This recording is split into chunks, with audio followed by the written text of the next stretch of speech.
And welcome back to the show, everybody. It's a beautiful Monday morning. What are you drinking? That looks like a green tea. Just dirty water. No, it's coffee. Iced Okay. coffee, nothing in it. Wait, did you make that at home? No, I Okay. could, but I didn't. This one I bought. Okay. I bought from the So, store down the street. wait, actually, what is your Monday morning or like your Monday routine? Monday morning routine Usually, usually is walking around. That's all I know. So you walk around outside. When do you have a chance to go into town and buy a coffee? this everything changes. So this normally I have my own beans at home. I get up, I go for a walk, and then when I get back, brew the beans or grind the beans, brew the coffee, etc. Okay. Ran out of everything, did not prep. So this past weekend, yesterday, I got bought a tall iced coffee. There's a shop that's like a walking distance from my house. So I bought a tall iced coffee so to have a little yesterday, a little this morning. Even though I have beans now, that was the routine. But yeah, the routine changes all the time. I can't even call it a routine anymore because it changes all the time. I was But watching a reel yesterday. It was about this person was saying how back in like 1987, it was a recording. Some person was saying how nobody ever just sits down and does nothing for like 30 to 60 minutes. And the person was recommending when you straight up do that, first 30, 60, first 30 minutes or so, all of the noise just like it kind of feels like it goes crazy. But then you hit that 30-minute mark and you head into the next 30-minute window. And then you start to get clarity and things start to calm down. And then all of a sudden, the ideas that you were looking for start to actually show up because you literally stopped and slowed down. And it just makes me think of Gary Vee. He likes to say, you are the algorithm. Stop blaming the algorithm. You are the algorithm. Literally, what you pay attention to is the algorithm keeps giving to you. And so I started getting all kinds of mindfulness stuff. And so I saw this other one yesterday, which was like, oh, this is really cool. Some lady was giving a TED talk, and she was saying how she's a scientist and she hates all the woo woo stuff until mhm. she found some research that showed that if you spend just 20 minutes a day, you can rewire your brain. She's like, okay, show me the data. I don't, 20 minutes a day in silence, like trying to not think of anything, Yeah. just calming down. So she's like, well, what's the data on this? Let's go have a look. And some guy went and he ran a test over an 8-day period, 20 minutes a day. And his subjects just sort of sat and were silent and thought of nothing, basically a form of meditating for 20 minutes every day for 8 days. By the end of that 8-day period, the back of the brain, and I'm going to get the names wrong. Is it the amygdala? I know there's a prefrontal cortex. I think the amygdala is your reptile I brain, would say correct? that, yeah. Beginning of the test, that was enlarged. You're in survival mode. You're often scared. You're just Mhm. default thinking At the beginning of the silence, at you're the saying? beginning of Yeah. the 8-day window. At the end of the 8-day window, they had literally grown new gray matter. The prefrontal cortex, the part that makes the decisions, the part that you actually want driving the Mhm. ship, um, had become enlarged because the whole system had been calmed down and intentional attention was put towards I am in charge of what I'm doing. And so the So brain not just 8 days rewired, it of actually grew new gray matter to 8 accommodate that. days of 20 minutes of silence? That's it. Yeah. Now Could imagine do if that. that's like a lifetime habit, just That quiet in the morning for 20 minutes, that or sounds like no kids. That sounds like no kids under 5. That sounds like and no. there's a great intro to let's go into our intro. I'm Dom, friends. I'm Gabe. We are modern day hunter blatherers tracking down life's big answers. And each Monday morning, mostly, we wrangle kids, we try to stay away from them, questions, and caffeine to stalk meaning through all the chaos that is being dads. Yeah, and we're armed with all the experience, but we have 0 answers. At least we think we do. We have a some, but just not enough. And, we have just enough doubtful confidence to keep talking, which is fuels it with coffee and with, Yeah, you know, that's questionable nonsense. if we should. But hey, if you're still watching and if you're still a subscriber, you probably think there's something going Yeah, on here. we didn't burn So too many bridges. let's talk about movies and media and stuff that we watched Yeah, over the weekend. It's kind of how the show began. Like, what are you watching, bro? I don't know. What are yeah. you watching? "Oh, what do you want to do? I don't know. What do you want to do? It's like Monday morning coffee cooler Yeah, talk at the coffee hour. yeah, yeah. Yeah, Because yeah. if you ever And had like a after 9 to that, we're going to 5, talk about something absolutely fascinating and scintillating that you inspired us. I don't know where it's going to go, and I'm on tenterhooks. And go we'll just see. not Yeah, say what we'll it just is go there. until we get to it. No, yeah, it's So, what juicy did you stuff. watch over the weekend? I actually did watch something. You'll be proud of me. We watched, and it's a current show. It's not just something that's long forgotten. It's Silo from Apple TV. Okay, And have you seen it? I have. Yeah, the I first thought. season. I mean, why do I even ask? So we started watching the. We're in 4 episodes in, and fantastic show, gripping. You always want you to watch the next one. it Have you gives you seen the episode where she's trying to fix the spinning reactor? yes, the It was one of generator the one, most yeah. intense Oh things my gosh, like ever. gripping your chair. Yeah. It's a show that is like it's got that remember the show Lost? I don't know why that I you never know, watched that one, but I know of it. it's just like that they're all in this scenario, but there's something else going on, like so Silo, episode 1, they're all in a silo deep under earth. They've been there for as long as they can remember, since before their memory's been wiped. They don't know what happened. So the whole time they're trying to live and figure things out within the silo. They're trying to get out of the silo. They're trying to figure out the truth. It's just hold back and forth, kind of like a Lost, kind of like a Stranger Things esque, where there's something in the background going on. You don't know. And I think the juiciest of tales are like the unknown enemy, right? They're always the scariest. So we're watching Silo, and it's a constant kind of motion of claustrophobia for me. This is my hot take. Oh, Feeling really? claustrophobic because I'm like thinking about actually being in there. It just gives me it just turns my stomach upside down, but still enjoy it. And then you're just constantly wanting to get that breath of like fresh air of like somebody like getting outside or figuring something out. But it's like you get to that little moment and then it goes to the next episode. So I think that's fantastic. We've been enjoying it. Did not know it was connected to that. I think talk about this off the show. It's from the book Wool by Hugh Howey, which is a fun author name. It's a self-published book, and I don't know if we talk about it like, Yeah, again. So yeah. I'm We talked think you about and I mentioned that briefly last week. It was yeah. a very, very inspiring little Well, because I was nugget. like, because I found that book, I was looking up like, oh, like let me look up like successful self-published authors back in 2017 or 18, and Wool came up. I was like, this is a hot seller on Amazon, and Hugh Howey's been doing really well for him. So I'm like, Wool. I'm like, when I look at the cover, I'm like, ugh, it was weird. What's Wool? But I don't think like belly button lint. That's New exactly what Zealand I thought of. farmer or something. Yeah, something. But it's like an incredible, series, and it's interesting to think that the title alone. I don't know. He did something right because he got enough copies, but it just sold. But it's just interesting how if it was called Silo, I'd be interested. When it was Wool, so we watched that this weekend. That was the big hit. We've been going back and forth with that. Nice, nice. I've How been about trying you? to watch Andor, Mm, the new season, and it's like twice as long as the previous season, if I remember. And I thought it was like almost done. And then I looked at the episode list and it's like, oh, there's a ton more. Wait, what's going on?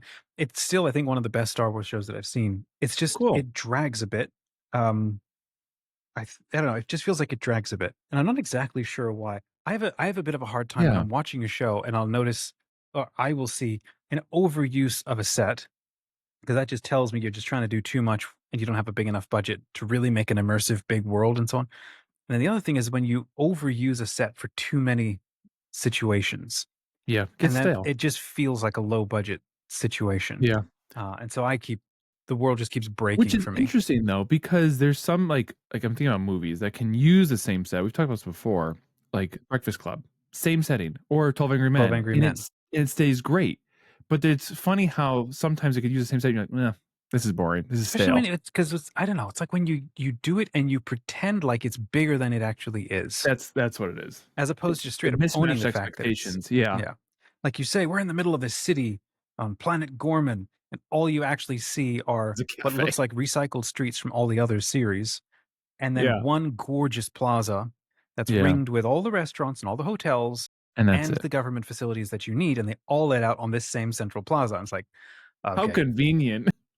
come on, this is Star Wars. It's supposed to, everything is Yeah, unnecessarily big, and that's the yeah. magic of Star Wars. I don't know.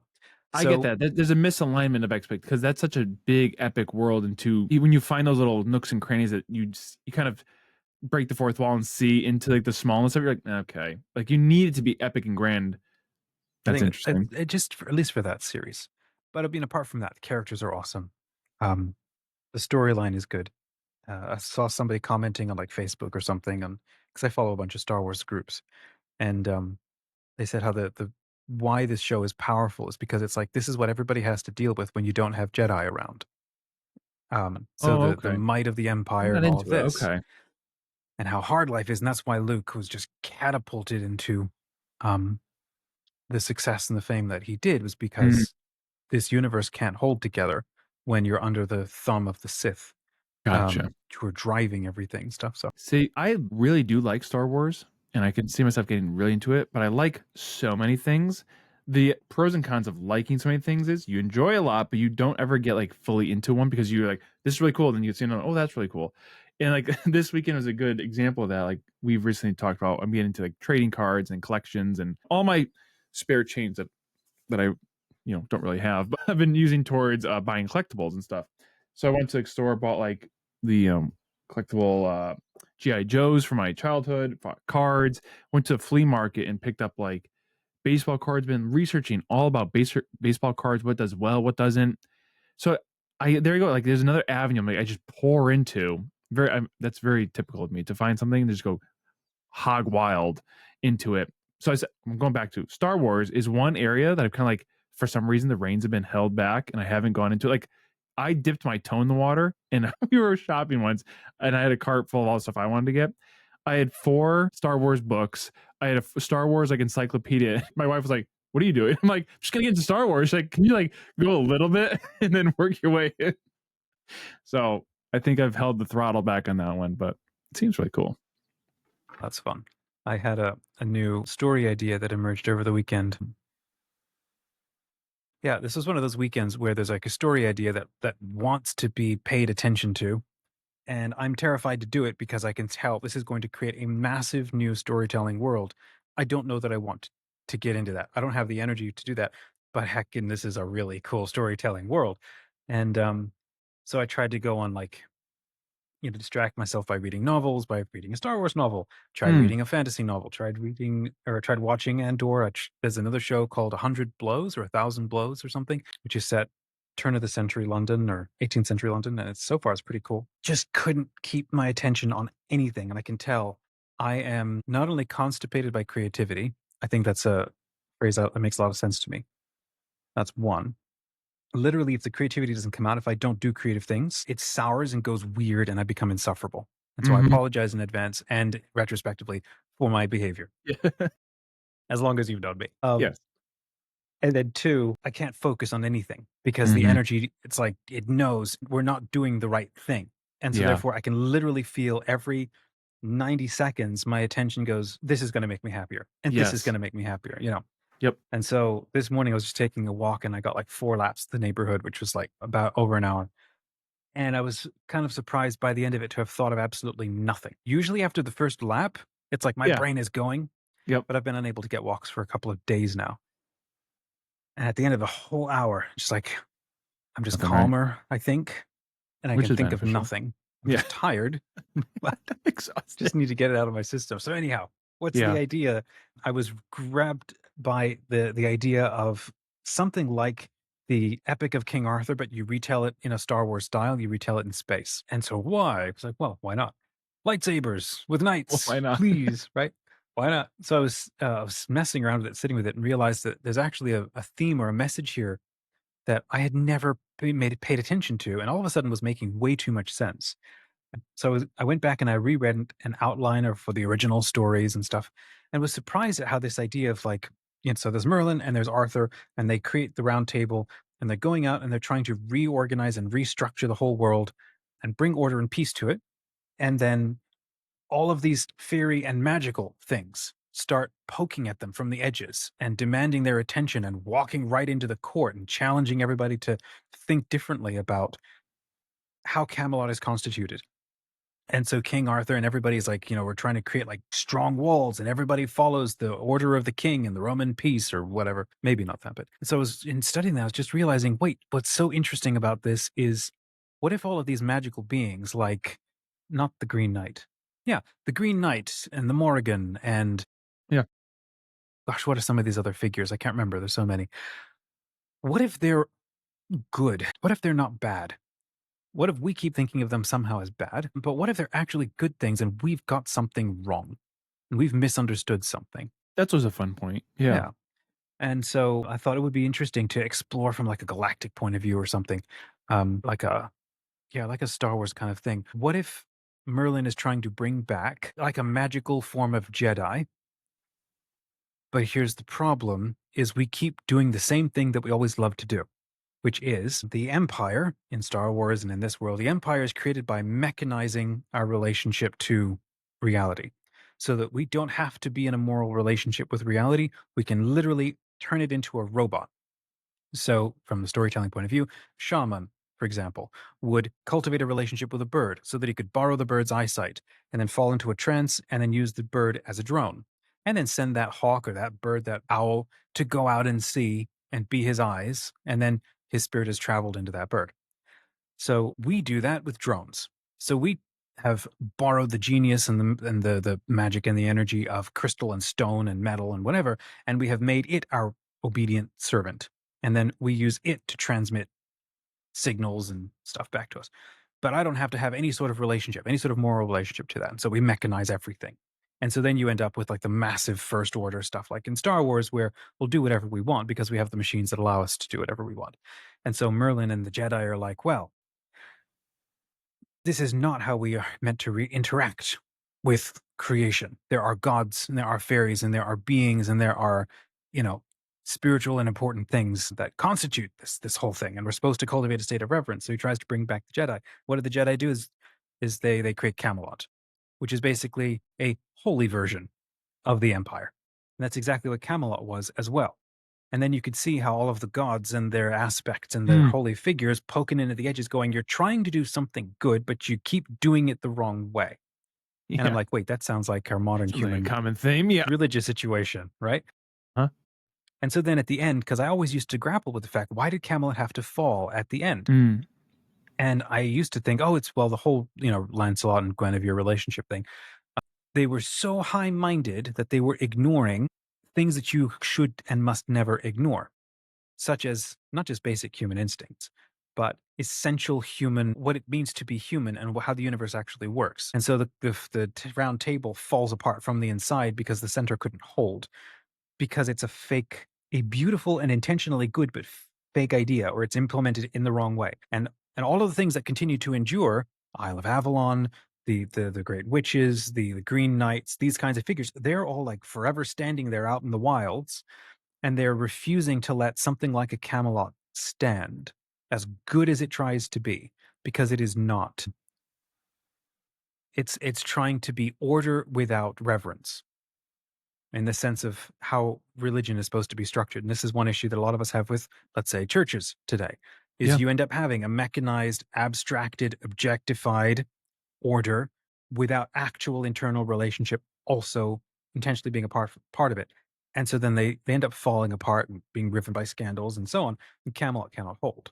Yeah, that this is like what I've I've thought about this in my head of like a shift perspective writing or like Attack on Titan or any story that says we're going to give this perceived evil, the world starts with the perceived evil, right? This force that's restraining the people, and it's like, and so by the end of the narrative though, it's a shift perspective where you almost, not almost, you flip sides because you then see the perspective of the other side, where you get, so you start the opening of the story giving this whole perspective of what is good, and I think a reader or a watcher is inclined to side with that because that's the first point they see, right?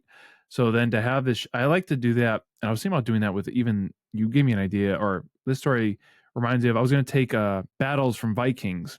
I was working on a story before this one. I was going to take an actual story that happened in the Viking era and then flip the narrative. After that's ended, do the perspective that the Vikings were actually good and noble Mhm, people instead mhm. of, pillagers and scavengers and whatever.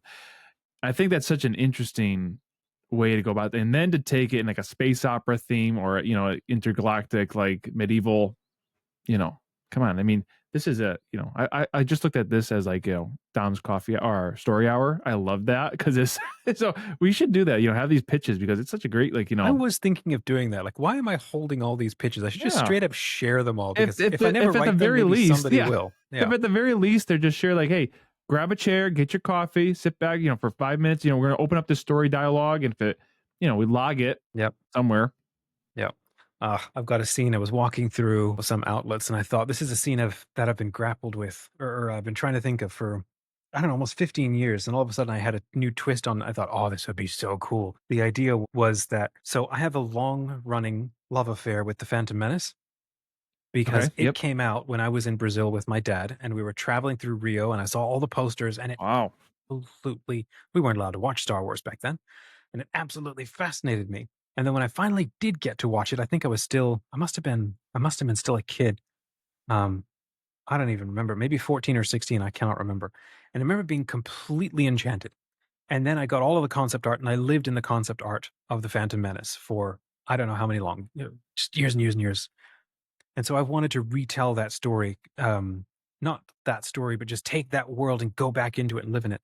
And we had a very ugly breakup when I rewatched The Phantom Menace about 6 years ago and realized, "Oh, now I understand why everybody hates it." This is sad, but I still love the memory of what Do you think I remembered it yeah, was. do you think it was almost like a taste of the forbidden fruit? Like when that first that what I mean by like something you weren't able to watch. I remember like so like there was something we weren't able to do as kids either, whatever. And then when you finally watch, it's like finally get to see what's behind the locked door.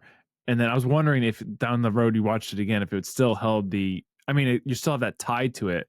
But do you think Star Wars has that? It's been that So Star unlocking of the Wars first does. door. The original Yeah. trilogy does. I remember rewatching it 6 years ago now or so, and I thought, "I can't believe how well these hold up. These are Yeah. amazing." And then I rewatched the original or not the original. Then came the The prequel second three. Yeah, trilogy, yeah. and I had a very hard time getting through them. The Yeah. dialogue was bad. I Yeah. wanted to love them, but the dialogue was bad, and I couldn't stand a lot of the acting and the plot Mhm. choices and whatever. Then the newer ones are their own ball of wax. Yes. Anyhow, so I thought it would be fun to have this one scene. So it's a bit like, there's the ambassador of the empire, and he's showing up at a planet as beautiful as Naboo, and he's going to be meeting with the queen of this planet.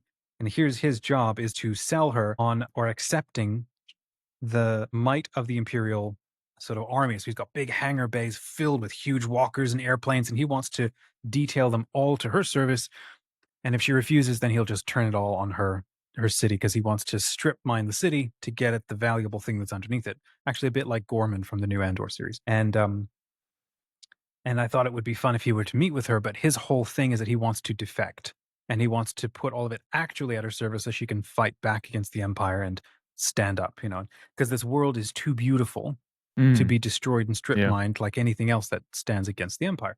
And I thought it would be hilarious, sort of, if he's in a meeting with her and he wants to turn over everything and he's got the key codes in his pocket on a data chip and he wants to hand it to her. And then all of a sudden he can't talk and he's starting to choke up. And she leans over and goes, "I've poisoned your food and I've got the antidote. I know that you're here to kill me and my people or whatever, and I'm going to fight for them."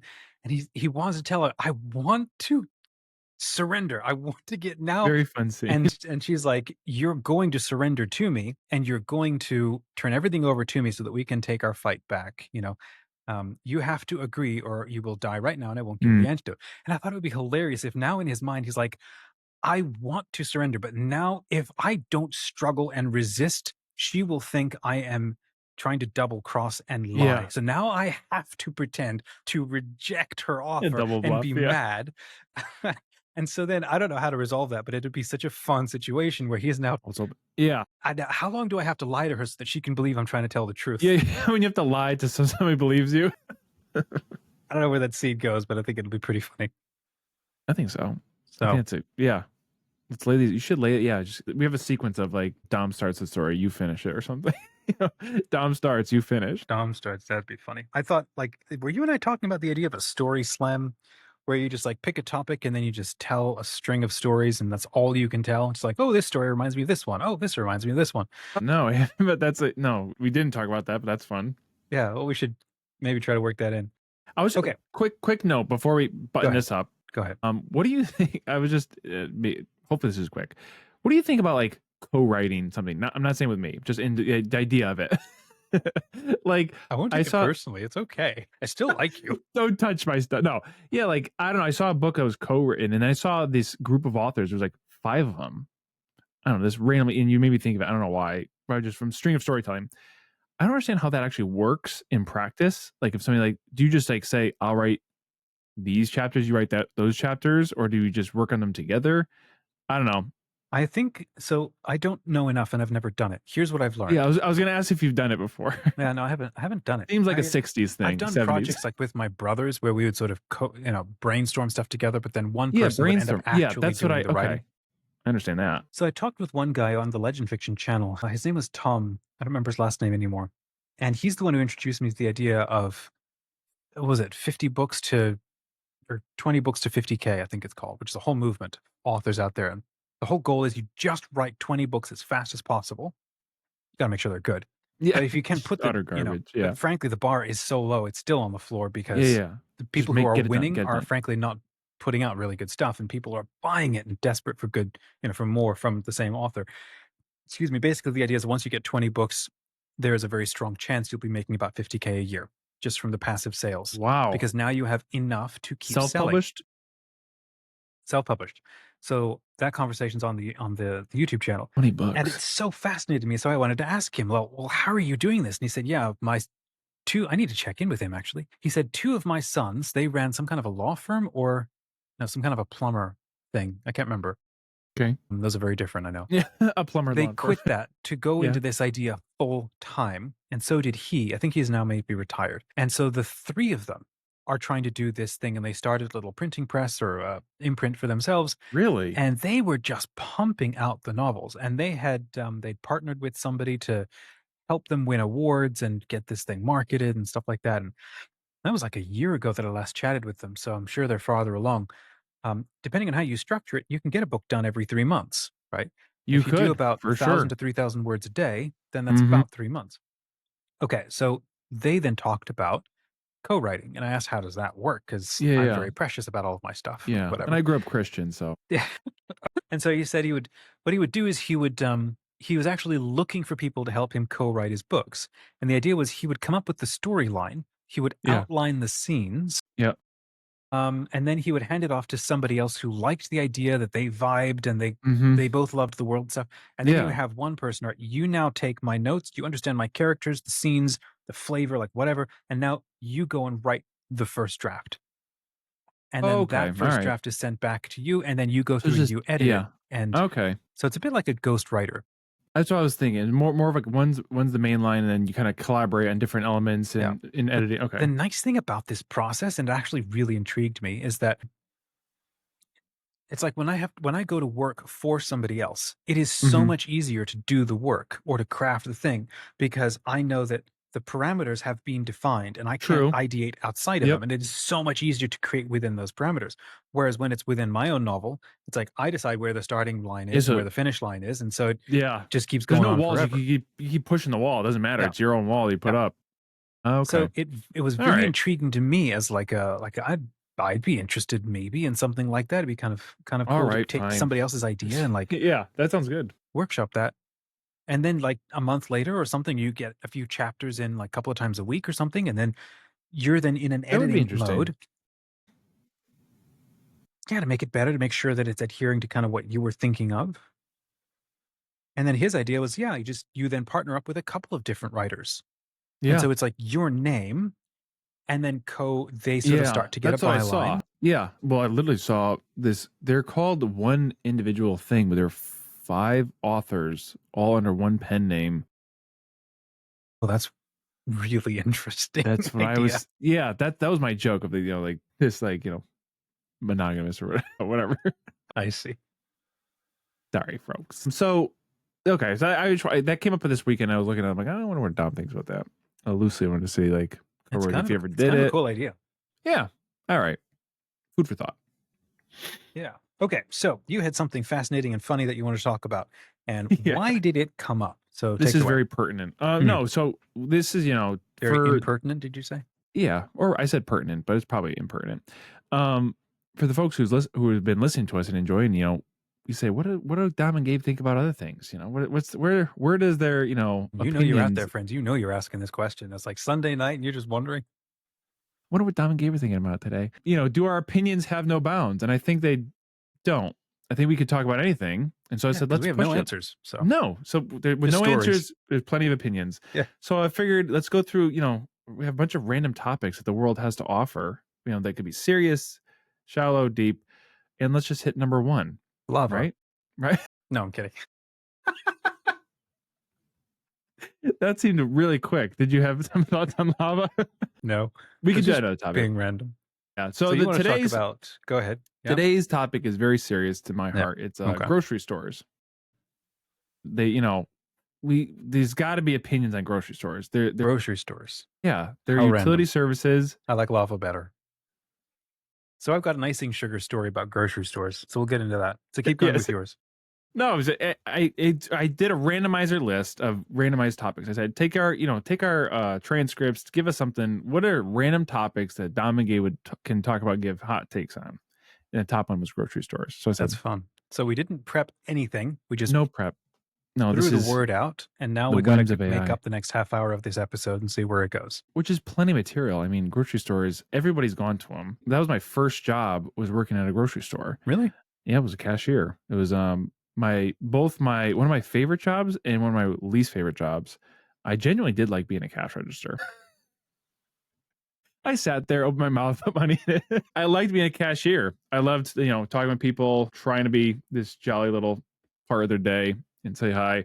The parts I didn't like were the awkward interactions when you have to. There's one day of the year, at least in my town where I grew up in the grocery store chain that I worked at, you have to ID everybody. I don't know why. That was just one of the things. So, like, no matter who buys alcohol, you ID everybody, no matter how old they are. And so you get a couple people. It's funny that there's a certain age range that find it complimentary, and there's a certain age range that finds it offensive. So I found, ladies who are like, this is again a guess, 50s, 60s, 70s, even if I say I have to ID you, oh gosh, you're being so sweet. I'm like, and then, like, well, it's the law for today. And so that was fine. But one lady was not having anything of it. She came up to me, and I swear she must have been 92, like late in her years. I said, and I'm like, there's no way I should have to ID this person. But I said, she was buying like a bottle of wine, probably for, who knows, cooking, drinking, doesn't matter. I said, can I see some ID? She's like, oh, thank you, but we don't have to do that today. I'm like, no, I have to, ID everybody today. She's like, you can obviously tell that I am not 18 or 21 or younger. And she had a fit. She wanted to call the manager and to bring the manager involved because I'm like, I know I tried to explain to her, but it was not getting through. So that day, those kind of things I did not like. She just was so sour about it because obviously, and she had every right to be. She's 97 years old. And I'm saying, can I see your ID? You look under 21. But there's a lot. Yeah. Grocery stores are a fun pastime. And So that's it. No, okay. did you ever handle a Black Friday at a grocery store? Not Black Friday. I did Thanksgiving Eve and Thanksgiving morning. Wow. I did those. That was pretty This hectic. before you were married? Before I was, yeah, this was Okay. right in high school, and in high school.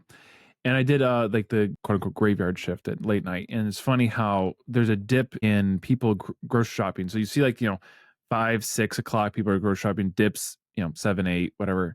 And then 9 and 10 o'clock, people would come in full grocery carts, like full shopping, like, a 10 full week's o'clock, huh? worth. Oh yeah. Cause it's like, and a lot of times they're either like nurses who, like, they just got off shift, or there's one lady I remember, she came in every night at like 10. Or not every night, every week at like 10 o'clock. She's like, this is the only time I have to just, with no kids, nobody around. Like, Were you a 24-hour thing, or were you all trying to no, that close was, up at that point? it closed at 11, and I was on shift until I think 10:30 or whatever. I didn't close. I never closed.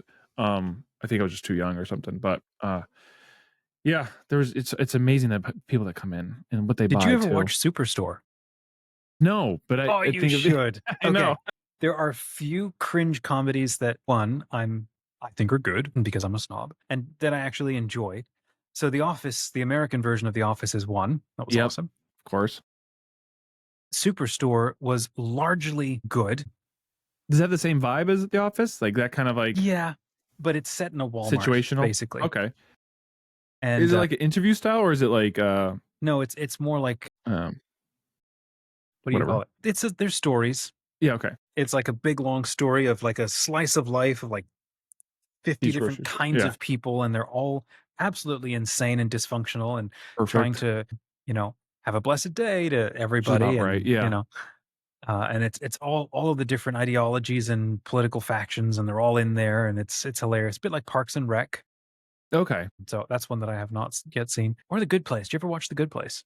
We loved it. It's Okay. it's no complaints. I don't know why we Nope. stopped. That was one of the best comedy TV series I've ever seen. I think that if you literally don't watch the very last season, it's an awesome Well, series. that was like New Girl. Did you watch New Girl? No, I didn't. My take, we loved all the season except for the last one.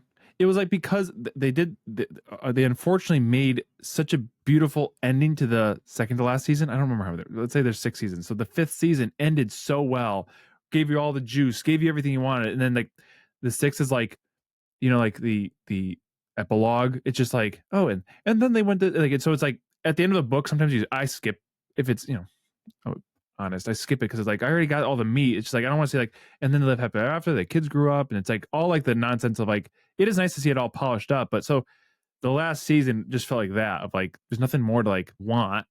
They're together, or it's like they got what we wanted.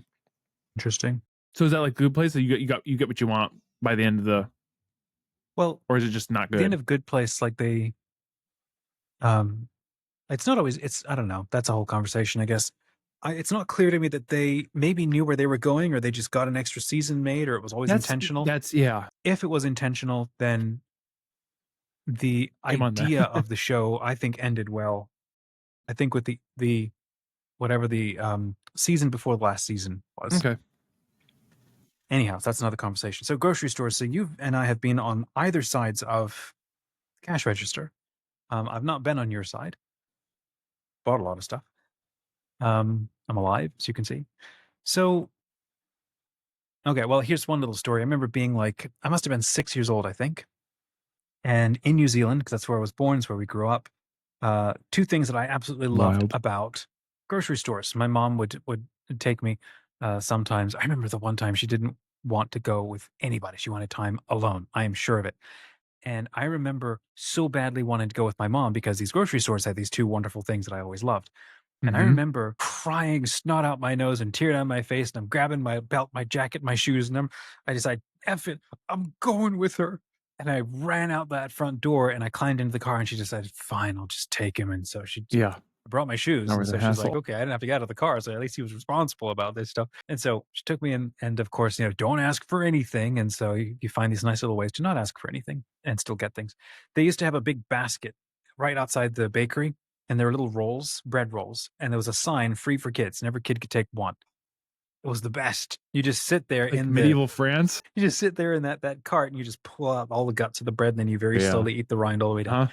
So that was one thing I loved. The second thing, which was awesome, was they would have great big, slightly angled, they're like plastic bins filled with sugar, icing sugar, oats, raisins.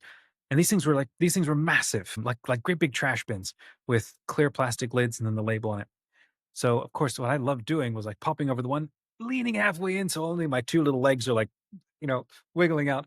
Get my finger down to the bottom of the icing sugar bin and scoop out, the icing sugar Oh my and God. just eat it. And I remember doing that at one point. And I must have had icing sugar all over my face and stuff. And I sort of pulled myself out of the airlock and I look What? around and there's an old couple. They're just standing there with the stroller, the push cart, Yeah. and they're The both looking at pram. me. And I remember Yeah. the guy going, "Did that taste good?" And I'm like, "Yeah, yeah, yeah, it was very good." Yes, of course. Mhm, yeah, Business, walk business, away. business. Exactly. I'm very responsibly taking icing sugar. And they just ignored and walked away. And, I'm just trying to imagine out myself as a grown up looking over and like, I am never buying icing sugar from here Oh again. yeah. Just like slobbered in it, all dirty. So what was this a Woolworths? Gosh, I don't even That know. was the grocery store in Australia we went to. I don't know if it was the same or It's likely. Coles. It sounds like it. The Yeah. C, Coles, Woolies. Well, you remember that. Yeah. Yeah, Well, those. I mean, those were the I brands wasn't there. a child. We were, 20s. I always forget when you bring that up, like, oh, back in New Zealand where I was born and raised. I'm like, that always just like shocks me, and So it's just a quick recap on Dom timeline. Mhm. Born in New Zealand Mhm. till 8, 7, 5, 8 or 9 years old. 8 or 9. And then my dad tried to find work in Fiji, I think. Fiji. And so we were there for about 3 months, I think. And then after that, we moved to Sydney, Australia. Not Sydney. We moved to Perth, on the other Perth. side of Australia. Huh? And then we were there till until I was about 16. And then at 16, we moved to France, and I was there for about a year. And that's where he was trying to find work there, trying to find Okay. work in Europe. You were all in France or just All you? of us. Yep. Oh, okay. So it was a big boys' boarding school. Yeah, I remember that part. Okay. So we were there for about a year, and then it just didn't work out. And so then we came over to the United States at about I 17. see. Wow. All right. Which is funny because there's still some little bits of New Zealand, Australian, like kind of like pronunciation, like a Really? not. That's awesome. Wow. Yeah, it when we first, my wife was in the background when I first met you. This is a side story. Really? We were talking, and she goes, "Where's that like from?" I'm like, "I have no idea." You just pick a dart and just throw it. She's like, "He," because we were talking. It was one of the first times I met you. She's like, "He sounds like like American." She's like, "But there's something like just something." I don't know, like I don't know. He's definitely American. And then I said it with a question mark. She's like, "Do you know that for sure?" I'm like, "No, I no." See, English is my dad's third language on top of it, because he speaks 7. So our pronunciation is all over the place. Yeah, that's why you couldn't pick a map. It's like it's not even like you like we had our neighbor was from England. Um I don't know. He must have moved over when he was like 18. He said everything the exact normal way except for bean. How have you been?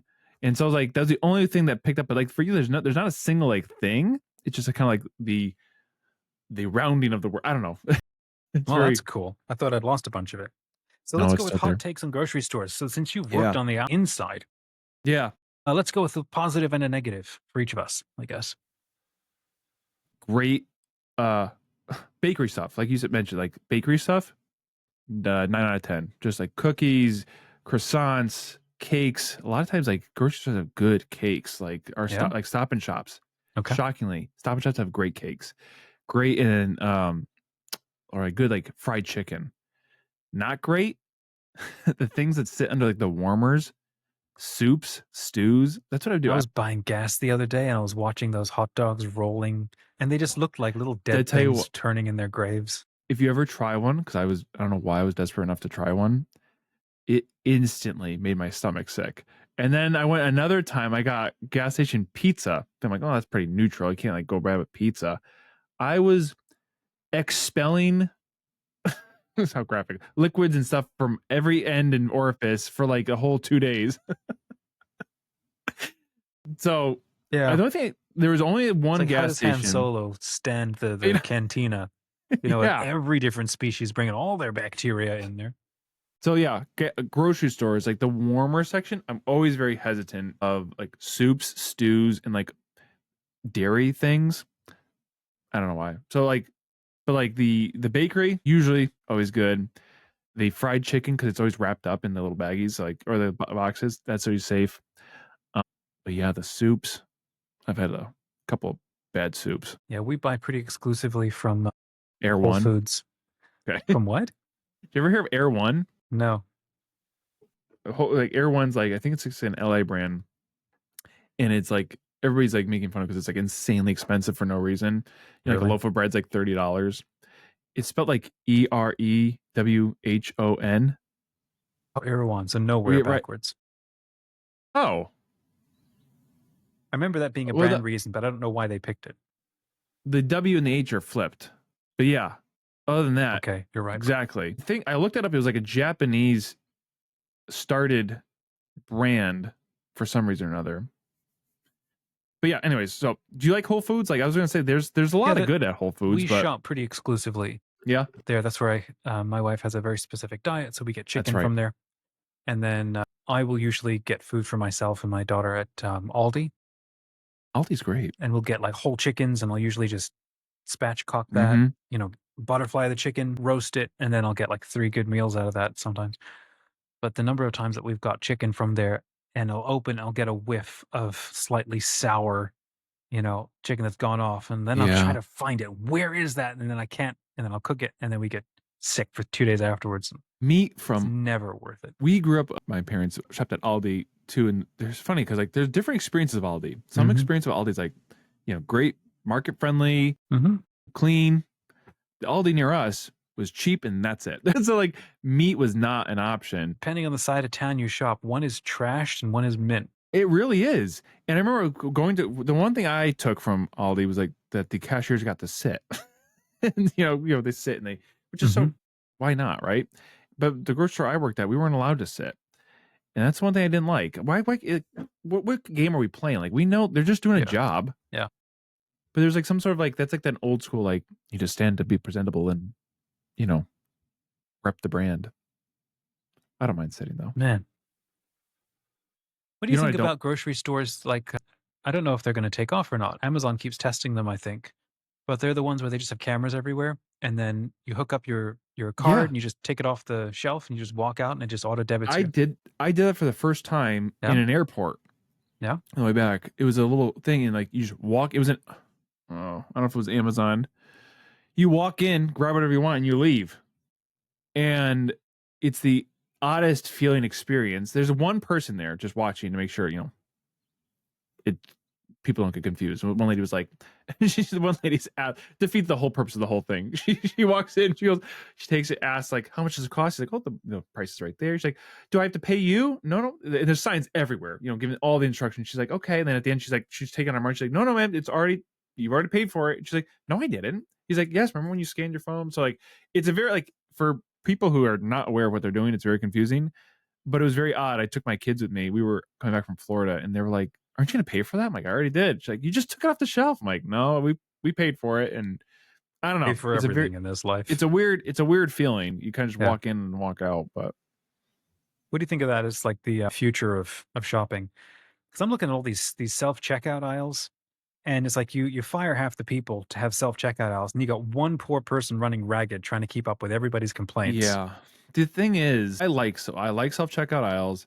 I don't know about like the logistics behind a store where there's like no kiosk of anything. You kind of just grab and go. I feel like there's so many ways you could just kind of like fluke that. I don't know, but so that's a bit of a weird thing. The only thing is with self checkout, there's so many different items that require an assistance to it. So you have like ID'd things, you have fruits and like produce because it's a weighing thing that people never get right. And it's like, it's just that you're opening up so many variables to like, you know, if I put in, apples and I'm actually buying oranges, well, if they're on sale, like, well, I just, save myself 50 cents per pound. So I don't know. There's pros and cons. And I always thought they must have built into the budget, how much food goes bad do they just waste? How many things Ugh, that get stolen? How many things get like, just taken by accident? There's so many of that happens. People just take things by accident. Like legitimately yeah. just take it by accident. Yep, yep. So I don't know. I like as a family with 5 kids, we like pickups. So like the new wave of like, put your order online, you go and just pick up. It's so easy versus bringing in all 5 kids and the whole Problem with that is that I don't have proof, but I would be incentivized to grab anything and whatever and just give it to oh somebody there because 'cause they're gonna it drive away with it. it is. That's the thing you play with. So especially with produce, Yep, you ask for exactly. bananas. You're either gonna get the greenest bananas you've ever seen in your life or ones that they're Look at ripe. them; they fall apart. Yeah, They're just exactly. banana bread on their own. Yeah, you just breathe at them, they go poof. So you kinda play that game, and so sometimes we don't get produce, we just or like, we a lot of times you get like just like a moldy thing of strawberries. So, I don't know. It beats it beats like a Costco or a BJ's where we love shopping at those big warehouse stores, which we because it's effective or it's cost effective. Thing is, they don't bag anything, they don't package anything. It's all just and so when you get the pickup, it's just all loose items, and I'm just so annoyed with that. Like you can't just put them in like a box or something. It's Yeah, yeah. just Yeah, we do. We live out of Costco. What we also do is we do a lot of stuff with Vitacost, which is an online Vitacost. No, never service. heard of that. So we get a lot of dried For goods, canned vitamins? goods. Sorry? So Is it not for actually, no, vitamins? not vitamins. No, just as in Vita, as in Like life or life? health. Oh, okay. So an And affordable cost as life in or money? something. Okay.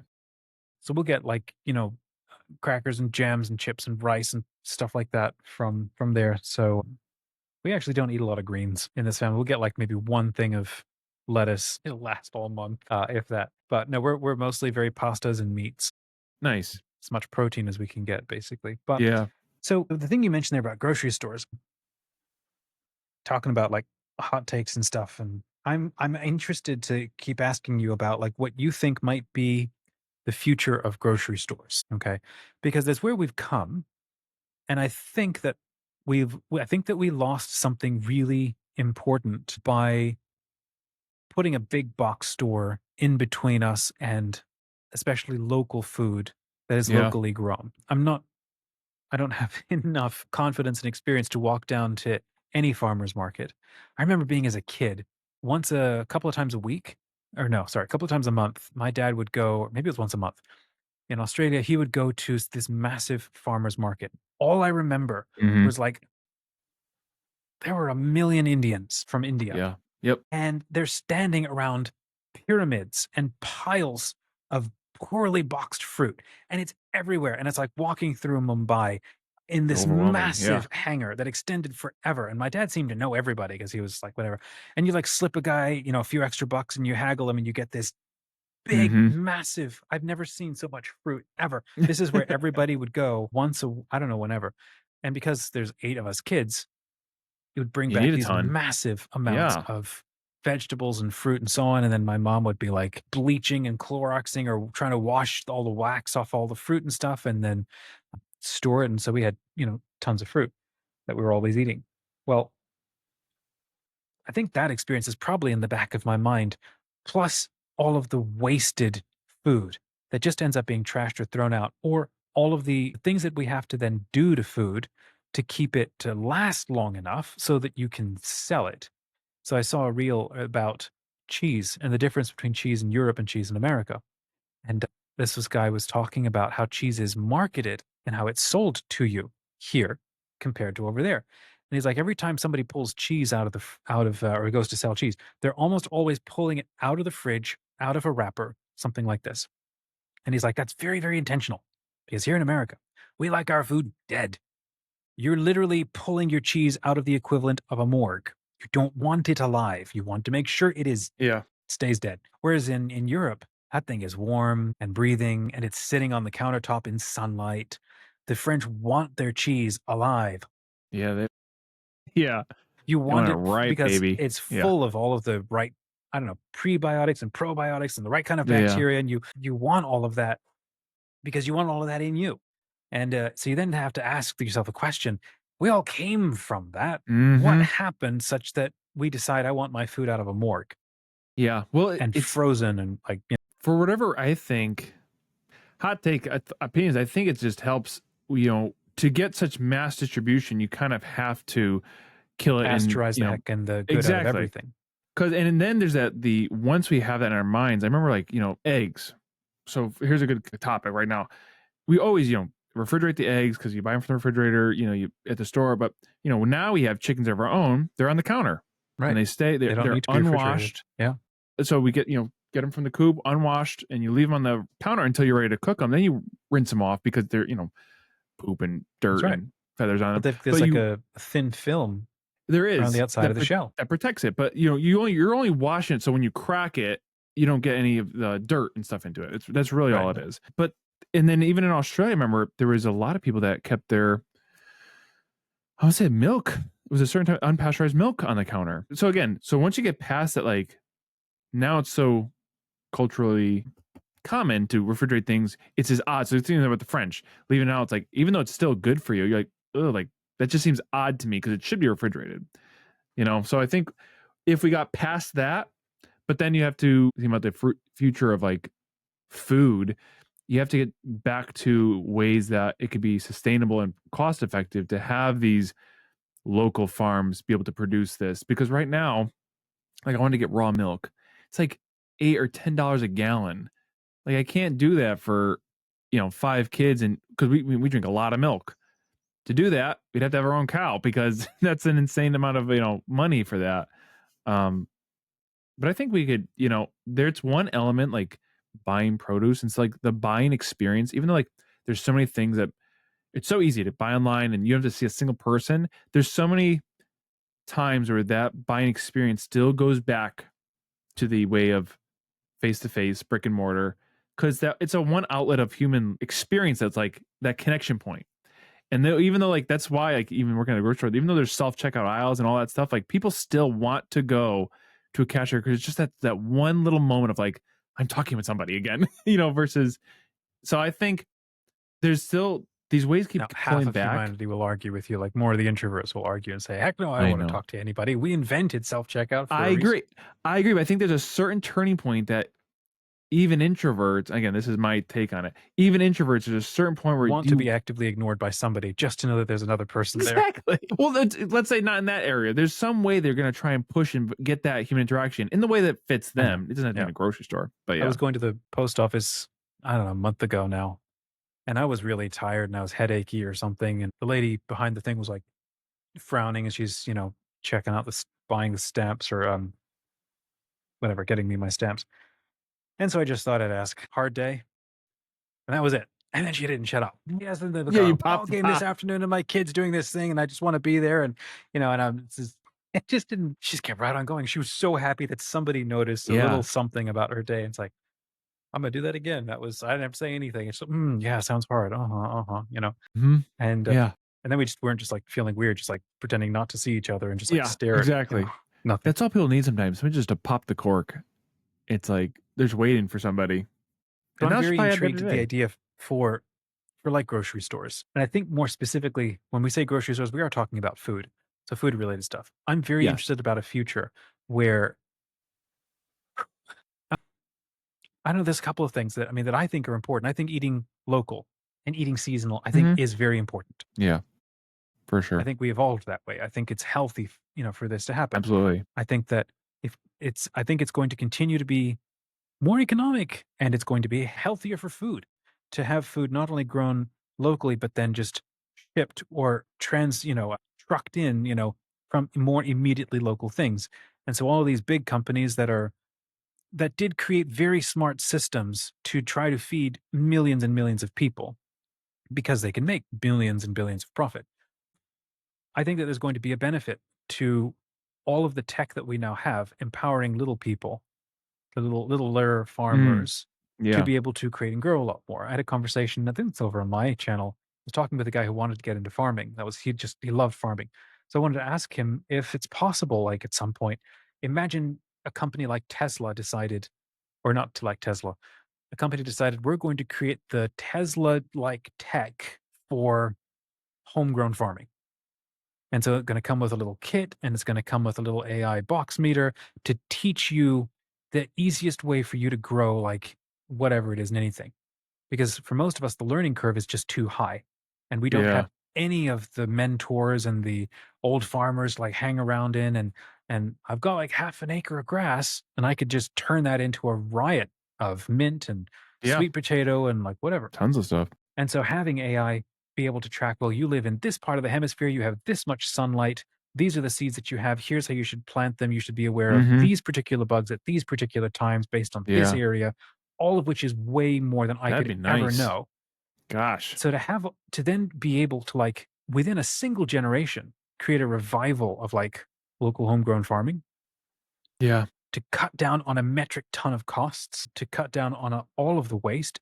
And then you basically have the whole country growing, not the whole country, a whole lot more of the country growing local seasonal produce and food that you can either give away or resell and you start little stands. Or I think that I see a return to the empowering of the small business, which would be Mhm. like a rise again of the middle class, which has been really struggling for I don't know, 50 years now? I think that's a future a lot of us want, especially after like the pandemic.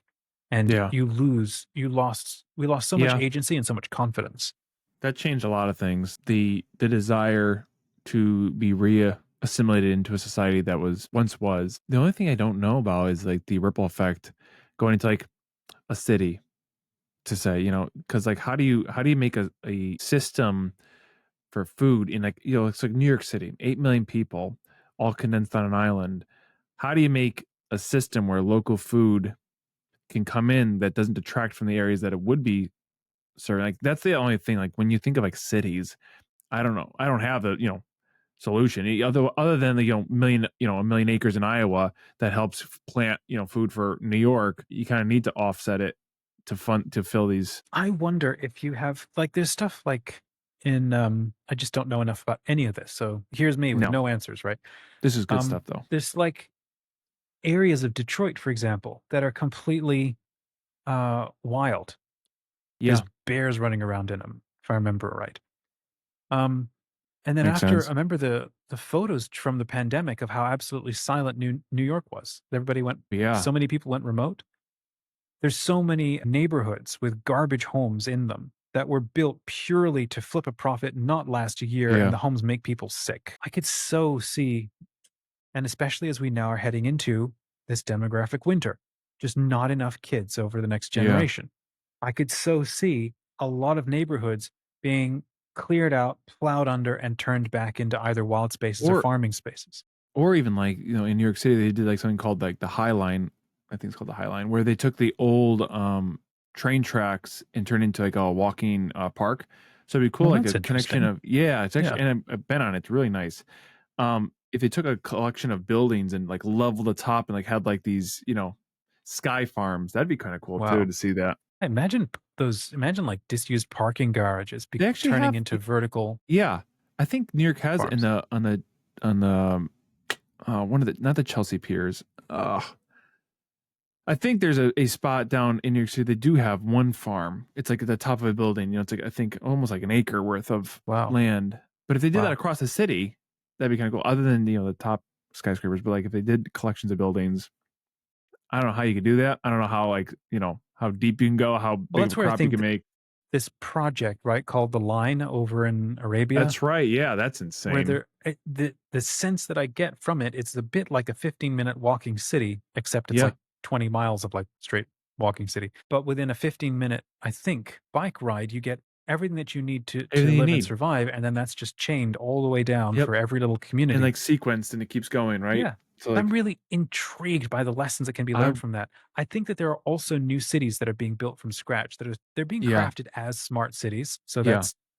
there's debate where how healthy that'll be long term for the human organism. But there also there's a lot of people. Gosh, what was I watching the other day? They were talking about Hollywood, no, Silicon Valley elites, stuff like that. How they're recognizing the value of the 15-minute walking city, eating healthy, low tech lifestyle, especially for their kids. They're recognizing, they're seeing the cutting edge impact of these scientific studies and so on. And so they're choosing to live lives differently than what they're selling to the rest of us. I suspect we're going to keep seeing ripple effects from these people because how they live, now, of course, this is if they take the moral high ground, how they live is going to bleed into the apps that they create and the decisions that they make. And then that'll trickle out to the rest of us, especially as maybe our earning power increases. We're going to want to find ways to not just live longer, but live longer in a more healthier way, in a way that preserves our agency. I don't know. That's a whole nother conversation. Anyhow, yeah, I don't know. I'm not a big fan of big brands, big box stores. I'm grateful that they're there No, because there's nothing I else. know. It's this But duality of, like yeah, I'm in the same way where we're very appreciative because it's obviously it's great, we get all the access we need, but at the same rate, it's not like you'd wish it'd be the more sustainable small farm. I wish we had enough space and I land think and there are a time. metric ton of, all those. I think it's funny how all of the people who are still out here, they were all born. All of us were born with interests and drives and desires to do things, but then with nobody asking them, they were what's the word? Like put out of jobs, and any opportunity to do the thing that they were born to do, that they were born with the energy and the interest to do, Mm, was completely taken away from them. And so these people who might be like absolute geniuses at putzing in a little farm, listening to some music, growing incredible herb gardens, for their local thing, that's completely taken out of their hands. And they were never born with the interest or energy to do anything else but that. And so they sit at home, just watch TV. mm, that's I interesting. find that so sad that it was Yeah, taken away from them and they like never had a chance. And then and not only that, it was then schooled or trained out of them to think about being yeah, able to do something themselves. There's people like I think you and I, as hard as life often is for us. My wife and I like to talk about this a lot, how the ability to execute almost anything is incredibly hard, an incredibly hard thing to learn. And if you don't also have good nutrition, it can be even harder to make not only good decisions, but almost any decisions. And so a lot of us coast, or just try to get through life trying to make the least number of decisions possible because life is hard. But life can, I think, get a bit easier if you find a way to push back on your environment and make decisions more quickly and try to do things that are maximally good. Because for me, I can't stand the opposite. For me, the idea of doing nothing, or deciding yeah. I can't do anything with my life, it's just too hard. I can't live that way. And I'd rather kind of go in. I mean, that's not the good answer either, but I'd rather go insane trying to do a metric ton of good Mhm. than decide it's just too hard and I'm not going to get anywhere. I'm not trying to say that to put people down. There are some people who might need that or deserve that message. And there's most of us, I think, who are up against an impossible wall with not enough cards in your deck to do anything. And so then it fall to a few people, maybe like people like you and I, or the people who are able to act, who do have a few extra cards in their deck to get up and do something to try to then empower and help a ton of other people to be able to get up and do something. Last thought. I just shared this on my Instagram. I think it was yesterday. There's this, I think he's a Taoist practitioner, a teacher here. No, he's in Germany. Anyhow, I love this guy and how grounded he is. And he was on Diary of a CEO recently, and the guy asked him, "Are you happy?" Okay, this guy runs a martial arts Taoist, I think, training school, or Buddhist, I don't remember. And then the teacher goes, "I don't know how to answer that. I don't go to seek happiness because happiness in this life is full of highs and it's full of lows. Mhm. And so you can't make happiness the goal of your life because it never lasts. And once you get it, you're never happy or satisfied with it. You always want the next thing." And so he's like, I see the goal of my life is to be at peace so that no matter what happens, I'm still okay. And then the guy ends up asking him, "Well, are you at peace?" And he goes, "I am more and more at peace." And I Hmm. loved that Yeah. mindset. To be at And peace. it was Yeah. funny. I was walking this morning and I was trying to talk to my inner child a little bit. You and I have been talking about this, the last week. And I was sort of asking myself, like, am I at peace? What do I want out of life? Am I at peace at all? I think I'm at peace. Am I at peace? Deep down, like everything Mhm. on the surface is troubled waters. But if I get below that, what do I actually feel about life? I actually think I'm doing the right thing. I'm in the right place. I'm doing okay. And then I look up and there's a red cardinal. And then it flies off. Like, that was a bit on the nose, universe. I'll I take it. know. The red cardinal's always like, "All right, I'm listening. I'm here. I got it." Yeah, yeah, yeah. Because I'm That's not funny how paying yeah. attention to the dandelion. So the No. cardinal shows up. No, yeah, the cardinal's the one that's like, "Listen, let's get it together."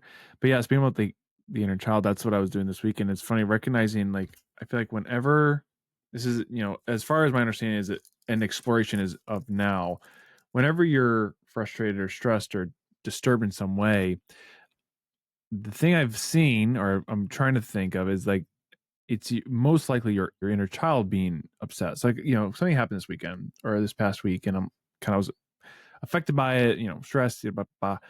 And I'm like, 30-year-old me sees logically, this is fine. It's whatever.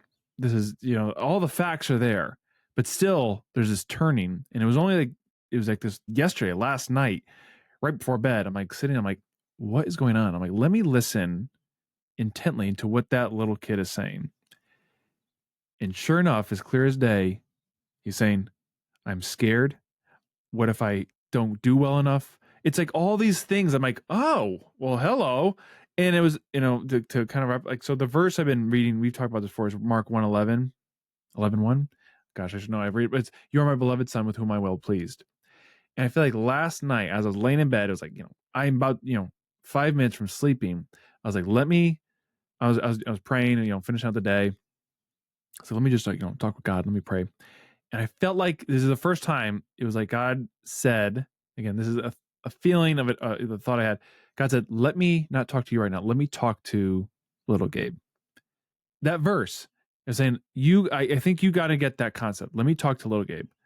And it said, you are my beloved son with whom I'm well pleased.